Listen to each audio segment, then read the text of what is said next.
we're here to bring a new type of news show. New insights, new styles, and new topics every day. We are News Generation. Bringing news just for you. It's Monday, June 30th here in Seoul. I'm Lee Soo-jin, and this is News Generation. Joining us today is Park Gi-un. Happy Monday! Happy Monday to you too. And Julian Kim is also with us. Happy Monday. And both are here to speak on behalf of people in their 20s and 30s. It's Monday, and we're kicking off the week with a conversation that will hopefully give everyone a little boost. Today, we're diving into the happiness index, asking whether young people today are truly happy and what we can do to feel happier. So we've hit the halfway mark of the year, so it feels like the perfect time to pause and check in with ourselves. How happy are we really? So Ki-un, would you say you're happy? So far, so happy. Yeah, I would say I'm pretty happy with my life. Okay, good to hear. Yeah, I'm quite content. In terms of happiness index, I would give myself 8.5 out of 10. Wow, that's really high. It's pretty high. I'm sure many of our viewers will be surprised, just like our two panelists and Soo-jin, you as well. In fact, it's actually much higher than the actual happiness index of South Koreans of 5.951, according to the 2023 World Happiness Report. And the reasons behind my relatively high score would be trying to feel satisfied with the things I actually have rather than things I don't have or I want to have. And it's really easy to fall into this trap of comparing yourself, especially through social media. And one way of actually trying to stay happy was quitting and refraining from doing social media. So I don't really do much social media, and that's really helped me to detach myself from comparing myself to all these other people who live like extravagant, lavish, like fruitful lives. And another way to stay happy is by eating well and staying fit. Now, trying to maintain these two things while working hard, trying to make a lot of money, keeps my life very busy. So it helps me to not think about being too anxious and thinking too much about my future, like where am I headed? So that happens when you have too much time and energy on your hands. So what I do is I try to stay very busy by trying to eat well and staying very fit. So you mentioned you got rid of social media, and I think that really does help get rid of like unnecessary comparisons, and that's also why I actually have two accounts. One of them is a Finsta. So Finsta, that from where I don't follow people on that. Okay. So that kind of like forces me to not see like other people's stuff, so I don't compare myself. What about the other account? The other account, you follow everyone. Right, that's where I follow everyone, so I don't go on that. Oh, okay. Like, only when I have to, so that kind of helps avoid those unnecessary comparisons. That's what I do. You look very happy. I do feel, I'm not as happy as you, I don't think, but I do feel quite happy. How about you, Julian? Yeah, well, I try to have a positive mindset, and I do try to practice gratitude every single day. And currently, I would say I feel pretty happy. Out of 10, I would say 7 or 8. But yeah, things could be a lot worse. I started off the week really strong. I had a good cup of coffee this morning, and I get to work with some of my favorite colleagues right now, so it could be a lot worse. It's actually now been about 1.5 years since I moved to Korea, and 2025 has actually been a super eye-opening year for me so far. I've come to really enjoy life here. I gained a lot of new experiences that I never would have gotten back home in California. And yeah, I'm just genuinely very grateful to be here and to be able to grow through these experiences. I've also learned that comparison is the thief of joy, so I try to focus on appreciating what I have instead of what I don't have. So as someone who's also experienced like moving to a different country, I'm genuinely really happy to hear that you're doing really well here in Korea. Thank you so much.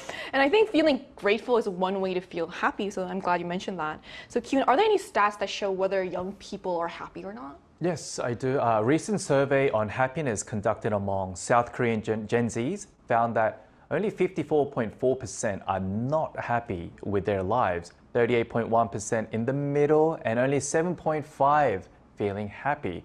Another survey was conducted asking how happy they felt compared to their parents' generation. So let's take a look at the screen for more details.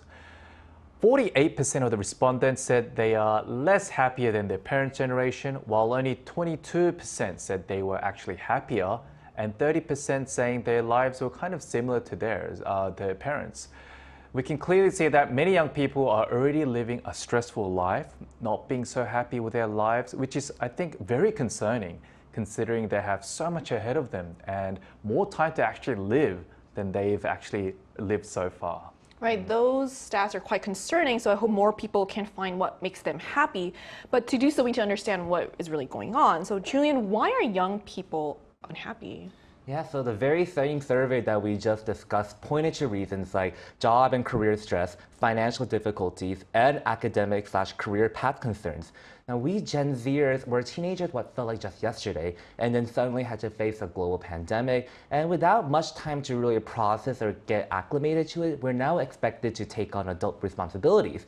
Many of us are graduating from school, navigating a more turbulent job market. And even if we do manage to secure a job, it often doesn't really feel stable. And to make things worse, inflation has made everything feel even harder. Our money just doesn't stretch as much as it used to in the past. And I could definitely empathize with this. I graduated college just as lockdowns were starting to ease, and having to work through more, I guess, uncertain conditions have made things a lot more stressful.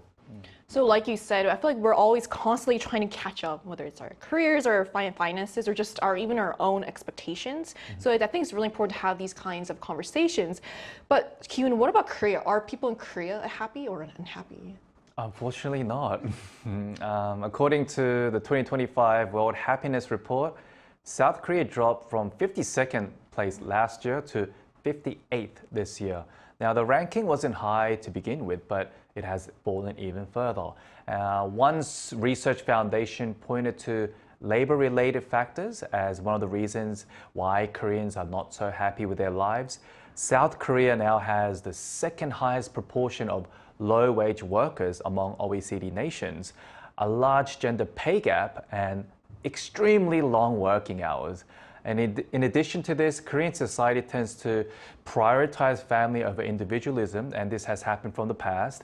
But this family-centered culture that still exists can sometimes suppress personal happiness, especially for young adults, as they kind of fall in the middle of the changing generation. I mean, younger generation nowadays might not feel as like family-centered as before, but the young adults who have kids now probably feel like they're kind of in the middle, like because they have the pressure from their parents, having that needing to have that kind of family-oriented. So they have to come home after work every day, take care of the kids, but this can actually suppress their happiness at the same time. So I don't know. All these factors play a big role. It's not good to see Korea ranked 58th. I mean, it's sad, but we as younger generations should actually spread the happiness vibe. Yeah. Especially because you are at the 8.5 scale, so I guess you And are the aiming person for too. higher. So what's it like in other countries, Julian? Yeah, unfortunately, it's not just Korea, too. Countries like Japan and Singapore, which share the same face and performance-oriented culture with Korea, also report having low happiness levels. Now, in these societies, people are constantly comparing and competing with their peers and also self-monitoring, too. There's actually a growing wealth gap, and the emphasis on capitalism is contributing to this issue. With the rise of social media use, we are all more exposed to the lives of the wealthy, and it's much easier to compare to yourself. And this is just a vicious cycle that really fuels our generation's unhappiness too. So to hopefully get some insight into the secret of happiness, we'll be talking to a Gen Z from the happiest country in the world. That's coming up after the break, so don't go anywhere.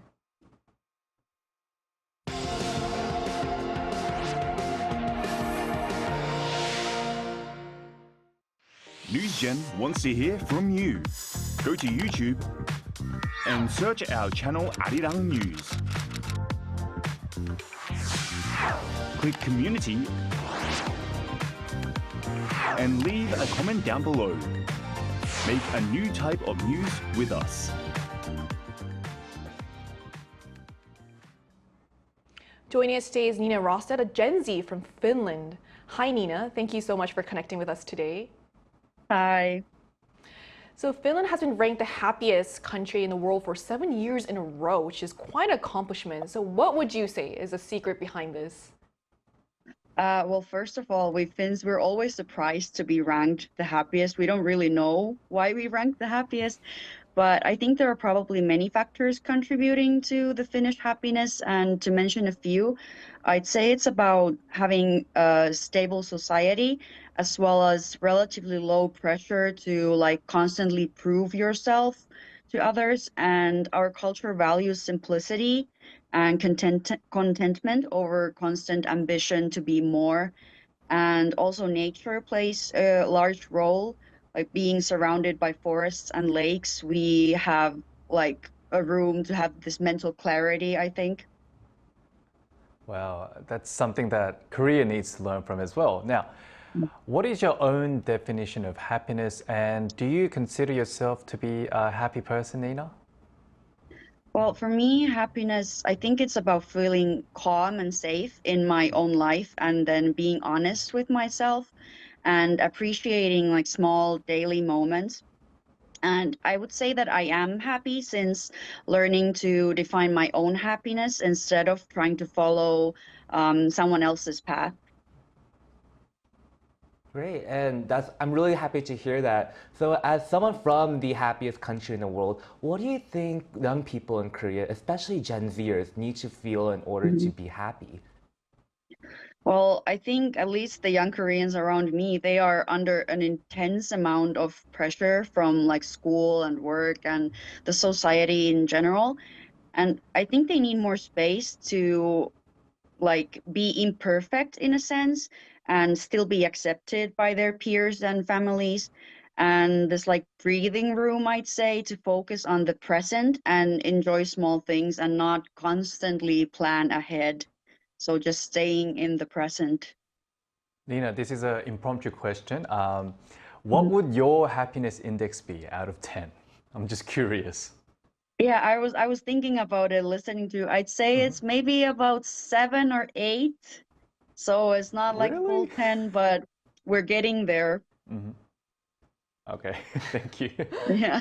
So hopefully people that are listening today can also remember to stay in the present. So thank you so much for Yeah. your take today on happiness and for joining us today. Thank you for having Thank me. you. Thank you. Thank you.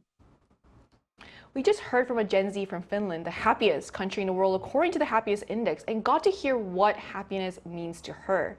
Now let's turn our attention to what young people can actually do to find more happiness in their own lives. So what does happiness really mean to younger generations like the millennials and Gen Zs, Q? Just like what Nina said, I think surrounding yourself with nature can really make you feel much more peaceful.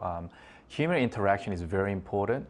That's one source of happiness, but at the same time, it could be another big source of stress. So what I do is I tend to, as a young person, I love nature. So if I need to really cool down, what I will do is just go for a little walk around my neighborhood. There are a lot of small parks around my neighborhood, and I would just walk, not thinking about anything. Leave my smartphone back at home and not really just think about anything and just look at the trees and just my surroundings. And once I actually come back from that walk, all the stresses and anxiety that I actually had before going for that walk, it just disappears. So I realized maybe it wasn't such a big deal after all. And what I wanted to say is that what truly sets the happiness countries apart is strong social bonds among members of society, optimism about the future, and tolerance. Now, as modern society has become more individualistic and competitive, it seems that maintaining a sense of tolerance and optimism in such conditions is key to being happy, especially for millennials and Gen Zs, because once they actually enter the workforce, things get really tough and competitive. And if you live in this society where there's like not much tolerance, it's hard to really survive, especially at a young age. So I think it's really important for young people to navigate through these struggles and have that strong kind of mentality by living in a society where there's higher level of tolerance from older peers.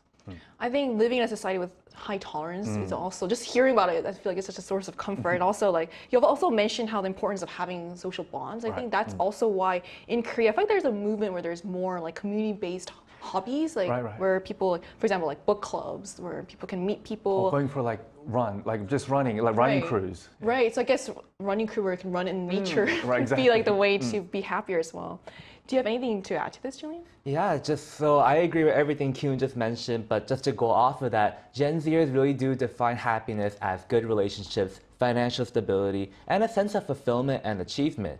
And just to reiterate what we have discussed today, rather than a society driven by extreme competition and polarization, we really do need to build a society where everyone can feel stability in their lives and be able to build meaningful connections. Having a community and being able to feel more at ease is something that can really help bring happiness to ourselves.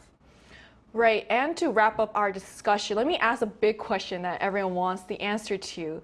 What are some things people can do to feel happier? And I want to ask you first, Kyun, as someone who's on the 8.5 scale. It is a tough question, and it's much easier said than done. But sometimes it's good to actually look back and reflect on how much progress and improvement you have made as an individual, instead of comparing yourself with your friends, peers, or your seniors and whatever. And if you purely just focus on your achievements and try to become a better person than the yesterday or like a month before, or even like last year, that really can help you to really feel so much happier with your life. And it really, in terms of success, it will come eventually when the time is right.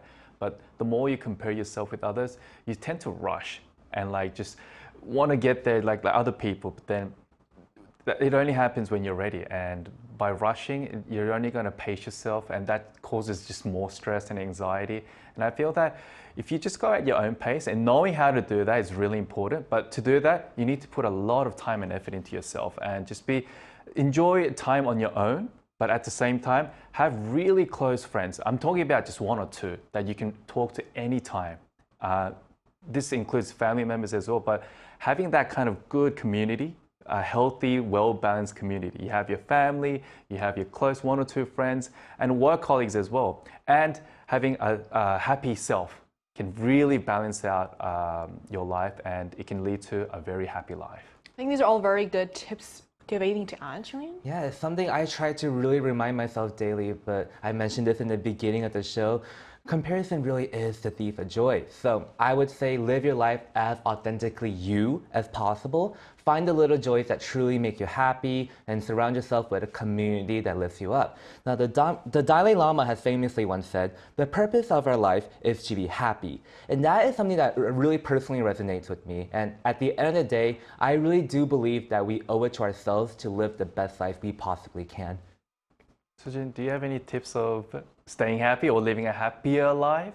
I think all the tips that you gave were really good, which makes sense because you're in the I'm older than you, more experienced. Because you're in the 8.5, so Yes.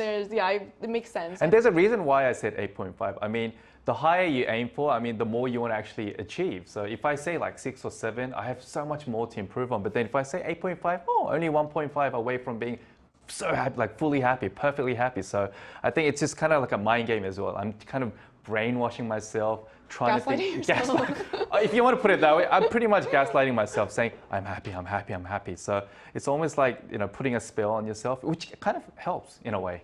But I think what you said, especially about not feeling too rushed and taking things step by step, is just really a good tip as well. Because a lot of times you get really anxious trying to rush things and trying to get what everyone else seems to already have. So I think that's a good tip too. Yeah. Take your time. Right. And it's clear that young people today are struggling to find happiness, caught in cycles of competition, comparison, and pressure, but taking small yet powerful steps, like the ones we mentioned, towards feeling a little more content in our everyday lives, like building a sense of community and simply feeling grateful for what we have, may just be where the journey to finding happiness begins. And this brings us to the end of today's episode of News Generation, but News Gen will be back tomorrow at 10:30 a.m. Korea time. Big thanks to Kyun. It's always a pleasure to have it, and Julian. Thank you for having me today. And to all our viewers, thanks for watching, and we hope you have the happiest day. We are News Generation.